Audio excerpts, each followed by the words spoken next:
E hoje a gente vai estar falando do Banco Santander com o código de negociação SAMB3.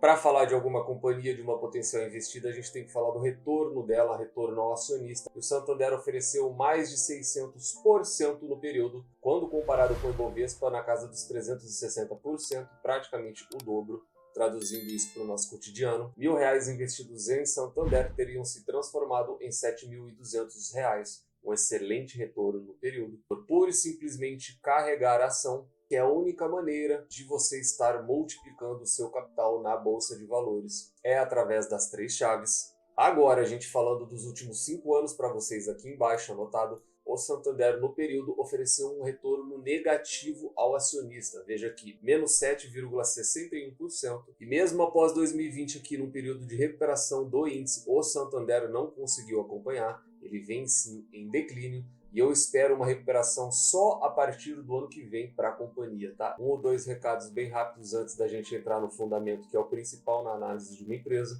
Eu vou estar sorteando e mandando direto para o seu endereço um livro fechado, envelopado. Caso você já tenha lido, você pode pegar esse livro e presentear outra pessoa que você goste muito. E caso você não queira esperar, eu preparei uma lista dos principais livros que o investidor deve obrigatoriamente ler antes de começar a investir. É imprescindível que você leia e estude antes de investir. E na parte de baixo também tem livros de desenvolvimento pessoal, livros que podem sim mudar a sua vida.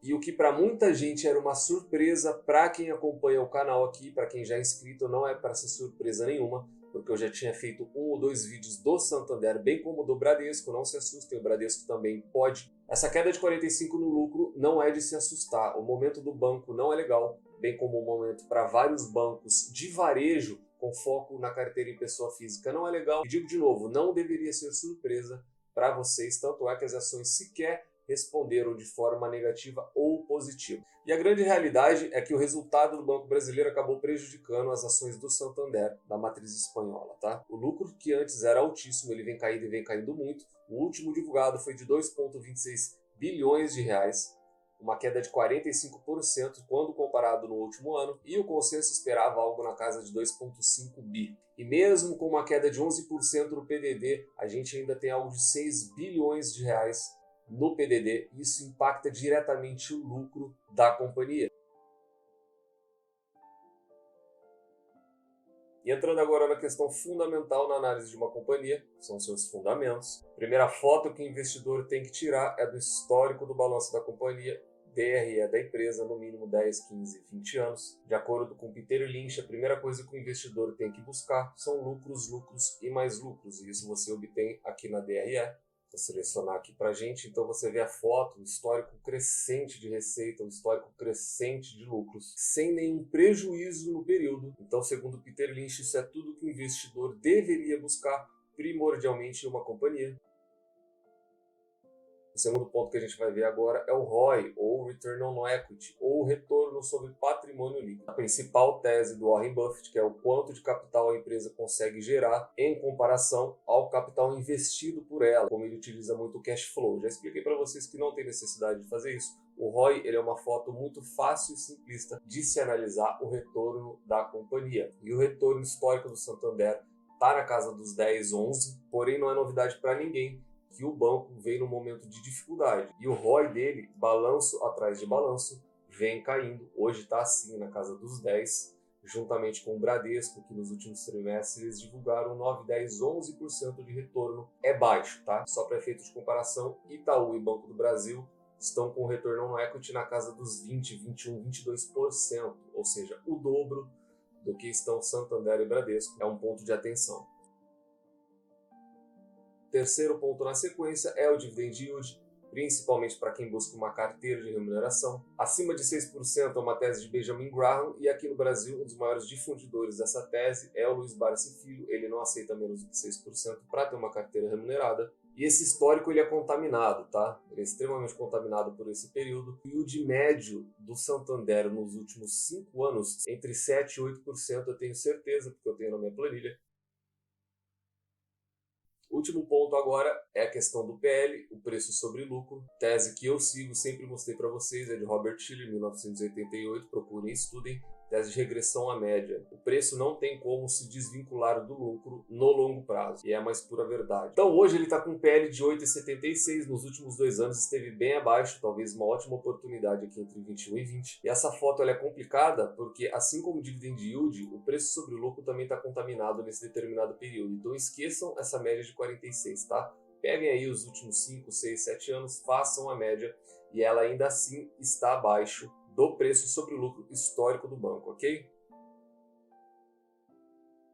Partindo agora para os cálculos, eu sempre falo para vocês, tanto o preço teto como o preço justo, eles têm muitas falhas e eu já mostrei para vocês na análise de balanço da VEG, a VEG 3. Eles não devem ser usados como fator de decisão, porém eles podem ser usados como norte. Então agora a gente vai calcular o preço teto, tese essa defendida por Luiz Barsi. Você tem diversas formas de calcular isso. Para simplificar, eu peguei aqui o valor de 1,6 do ano de 2022 fechado. Você simplesmente divide por 6%, que é a taxa mínima de retorno que o Barsi espera. Você teria um resultado de 17,66, até uma dízima periódica gigantesca aqui. Ou seja, o investidor que gostaria de comprar Santander, SAMB3, ele poderia comprá-lo até o valor de 17,66 hoje, para estar obtendo uma remuneração mínima de 6% ao ano na companhia. E agora a gente vai para uma outra tese, agora preço justo, vale repetir toda vez, preço justo e preço teto, apesar de terem nomes parecidos, são teses totalmente diferentes e principalmente com finalidades totalmente diferentes, tá? Preço justo não tem nada a ver com preço teto, lembre-se disso. Vamos calcular aqui agora o preço justo de acordo com Benjamin Graham, e eu sempre deixo separado a fórmula, caso vocês queiram ver aqui do lado. Então o que você vai fazer é pegar 22,5, fator esse que é obtido através do preço sobre lucro e o PVP da companhia, multiplicar pelo Earnings Per Share, que é o lucro por ação, ou LPA. Então você multiplica por 1,55 e multiplica novamente pelo Business Value Per Share, que é o valor patrimonial por ação, 14,94. Você chega a um resultado astronômico. Nunca se esqueçam de levar a raiz quadrada, que é a chave dessa fórmula. Você tem um valor de 22,82, ou seja, de acordo com Benjamin Graham, o preço justo para o Banco Santander hoje seria de R$ 22,82, uma ampla margem para a cotação para o último fechamento da companhia. Portanto, mais um cálculo aí para vocês se nortearem.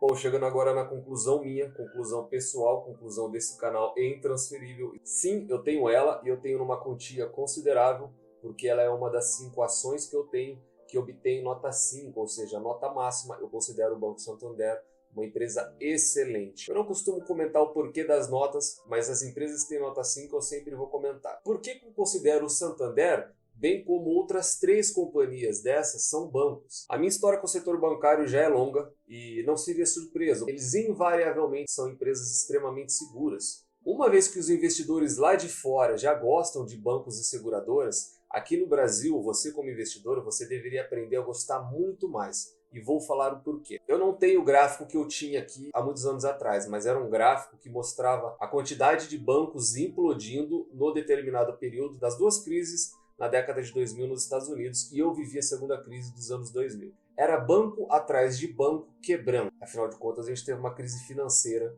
que corroeu o mundo.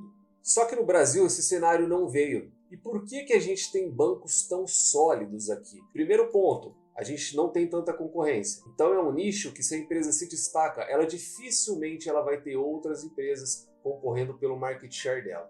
Segundo ponto, e esse ponto aqui para mim é extremamente importante, que é a previsibilidade. O setor bancário é forte e é extremamente previsível. Terceiro, e talvez sim esse aqui é o principal, o setor bancário no Brasil ele é extremamente bem regulado. Como que funciona isso? Recentemente nós tivemos algumas quebras de banco nos Estados Unidos, essa mini crise bancária que teve nos últimos 6 meses lá. Uma meia dúzia de bancos grandes quebraram. No Brasil isso é extremamente difícil de acontecer, porque a regulamentação americana ela é mais frouxa do que a brasileira.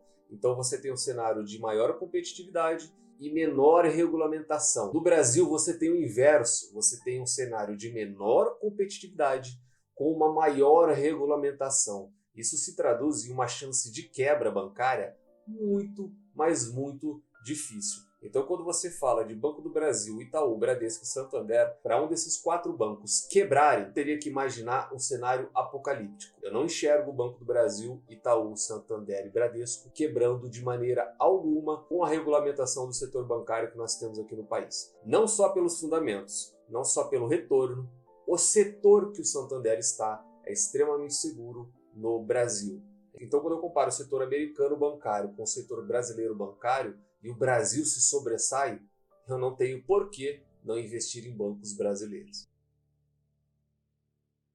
Só que para você obter altos retornos no mercado de capitais fazendo stock picking, é isso que eu quero que você faça, stock picking de qualidade por conta, podendo sim ter esse fator de multiplicação do seu patrimônio, só tem uma maneira e a longo prazo, não tem como fugir disso. Eu sempre gosto de trazer esse gráfico. O investidor que permanece acima de 20 anos no mercado de capitais investido, as chances dele ter lucro no período são de 100%. Ou seja, é basicamente garantido que escolhendo boas empresas, fazendo uma diversificação adequada e permanecendo acima de 10, 20, 30 anos, você terá lucro. Isso deveria entrar muito na cabeça de vocês, deveria ser via de regra, para não cortar as flores e regar as ervas daninhas, não permanecer menos de um ano, que esse gráfico eu já trouxe para vocês, e se juntar ao nosso time, porque o declínio de investidores de longo prazo é evidente. Hoje em dia não existe mais um olhar holístico da coisa, é um drive de curto prazo, e você deveria ser uma força contrária, aplicando a metodologia que eu sempre passo para vocês, encontrar boas empresas bem fundamentadas, comprá-las a preços atrativos, com uma boa gestão e nunca mais a vender. Trancar elas 7 chaves é a única maneira de você obter altos retornos no mercado de capital. Eu espero ter tirado alguma dúvida de vocês. Caso tenha alguma dúvida, deixe um comentário aí embaixo se vocês têm ou não um banco. Nos vemos no próximo vídeo e até lá.